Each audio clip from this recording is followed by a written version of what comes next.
بسم اللہ الرحمن الرحیم۔ اجازت کے بغیر کسی کے کمرے میں داخل نہ ہو۔ آپس میں قرض کے معاملات تحریر کر لیا کرو۔ کسی کی اندھی تقلید مت کرو۔ اگر کوئی تنگی میں ہے تو اسے قرض اتارنے میں مہلت دو۔ سود مت کھاؤ، رشوت مت اختیار کرو۔ وعدوں کو پورا کرو۔ آپس میں اعتماد قائم رکھو۔ سچ اور جھوٹ کو آپس میں نہ ملاؤ۔ لوگوں کے درمیان انصاف سے فیصلہ کرو۔ بد زبانی سے بچو، غصے کو پی جاؤ۔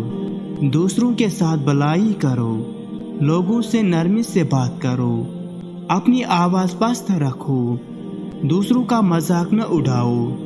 والدین کا احترام اور ان کی فرمان برداری کرو۔